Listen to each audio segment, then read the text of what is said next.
Assalamualaikum semuanya, selamat datang di video Medis Dibuat Simple, edisi kedua. Di video kali ini, kita akan mencoba bersama memahami cara kerja jantung. Bersama saya, Faiz, kita akan mendalami organ yang luar biasa ini. Apa itu jantung? Jantung adalah sebuah organ yang berukuran kurang lebih sekepalan tangan kita.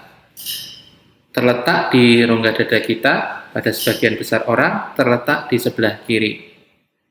Tapi ada sebagian kecil orang yang jantungnya terletak agak ke kanan atau berada di sebelah kanan, sebuah kondisi yang disebut dextrokardia.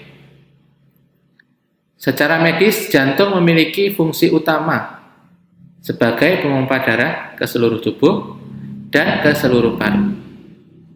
Mengapa kita sebutkan ke seluruh tubuh dan seluruh paru? Kita memisahkan dua istilah itu untuk memberikan penekanan terhadap apa yang diangkut oleh jantung. Pada manusia yang sudah dilahirkan, jantung mengangkut darah yang kaya oksigen ke seluruh tubuh dan mengangkut darah yang butuh disuplai oksigen ke paru-paru.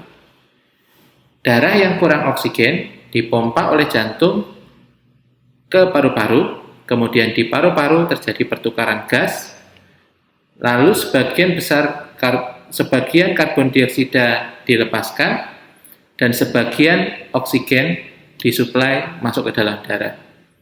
Kemudian setelah dari paru-paru, jantung memompa darah ke seluruh tubuh, ke bagian-bagian yang membutuhkan oksigen. Kemudian dari tubuh, oksigen yang telah digunakan menjadi karbon dioksida yang dilepaskan, lalu diangkut kembali ke jantung untuk dimintakan oksigen dan dibuangkan karbon dioksidanya ke paru-paru lagi. Demikian seterusnya. Jantung berukuran sekepalan tangan kita, kurang lebih. Dan dari bentuknya, secara fisik ia berbentuk seperti otot.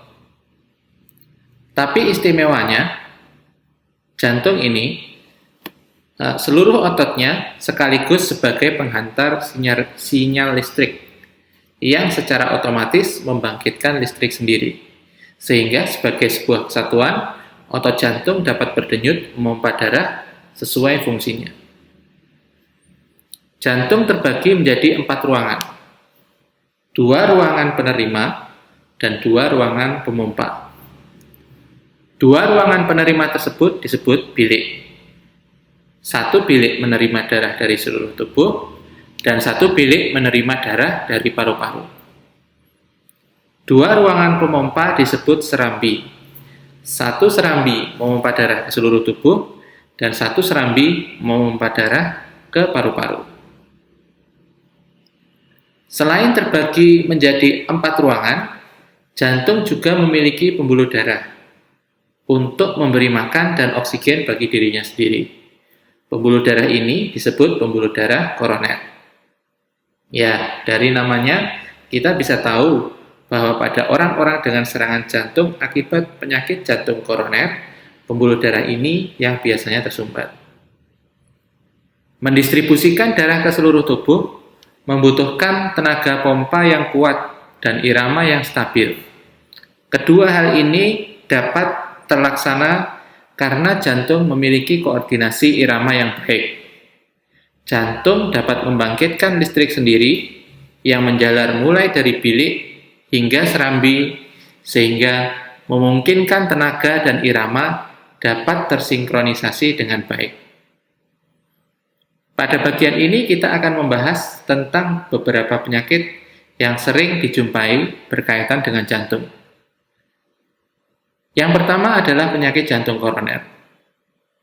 Penyakit jantung koroner adalah gangguan fungsi jantung yang diakibatkan oleh terganggunya aliran darah pembuluh koroner. Tadi sudah kita bahas bahwa pembuluh darah koroner adalah pembuluh darah yang memberi makan jantung sendiri. Jadi, ketika aliran darah di pembuluh ini mengalami gangguan, maka jantung kehilangan pasokan makanan dan oksigen seketika. Kehilangan pasokan makanan dan oksigen ini dapat membuat jantung nyeri, seperti ditimpa benda berat. Dan jika dibiarkan, dapat merusak otot jantung hingga menyebabkan kematian. Kematian pada penyakit jantung koroner umumnya disebabkan oleh berhentinya jantung secara tiba-tiba setelah kelelahan akibat jantung tidak mendapatkan pasokan makanan dan oksigen. Berhentinya jantung mengakibatkan aliran darah ke seluruh tubuh berhenti. Salah satu organ yang sangat sensitif terhadap kondisi ini adalah otak. Otak adalah salah satu organ yang mengonsumsi banyak sekali makanan dan energi.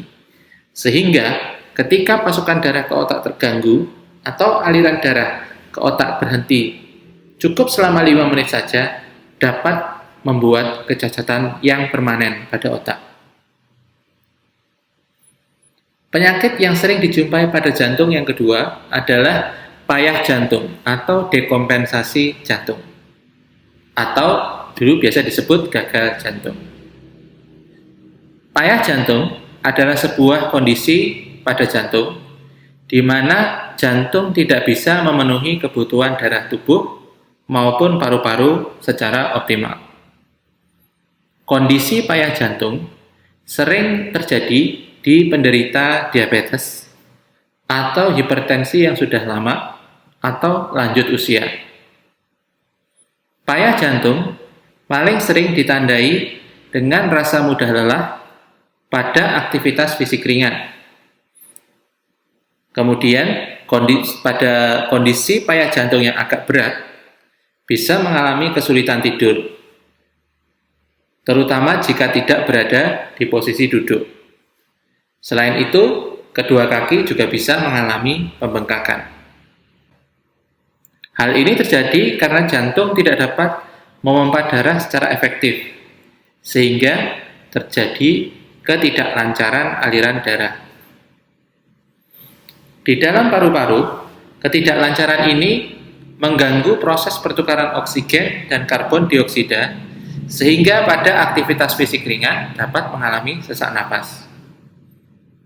Daya pompa jantung yang lemah ditambah daya isap yang kurang menjadikan penumpukan cairan di kedua kaki. Bagaimana menjaga jantung agar tetap sehat? Dalam menjaga agar jantung kita tetap sehat, yang paling penting adalah berolahraga secara rutin. Jenis olahraga yang membantu merawat jantung kita agar tetap sehat adalah olahraga aerobik. Beberapa contoh olahraga aerobik antara lain berlari, berenang, atau bersepeda. Olahraga aerobik dilakukan minimal 30 menit sehari dan 5 hari dalam seminggu minimal. Hal ini akan sangat jauh menurunkan risiko kematian, terutama akibat penyakit jantung koroner. Selain itu, perlu juga diperhatikan asupan makanan. Makanan yang tinggi karbohidrat, tinggi purin, dan tinggi kolesterol menjadikan jantung lebih mudah mengalami sumbatan pada pembuluh darah koroner. Demikian video kita yang berisi bahasan singkat mengenai jantung, cara kerja, fungsi, dan beberapa penyakit yang sering dihubungkan dengan organ ini. Marilah kita menjaga tubuh yang telah Allah SWT titipkan kepada kita ini, salah satunya dengan berolahraga, agar jantung kita dapat terjaga kesehatannya. Dengan demikian, usai sudah video kita, saya Faiz, pamit undur diri dahulu. Jika ada komentar atau saran tema, silakan diisi di kolom komentar. Insya Allah minggu depan kita akan membuat video yang membahas tentang gigitan tulang. Terima kasih. Wassalamualaikum warahmatullahi wabarakatuh.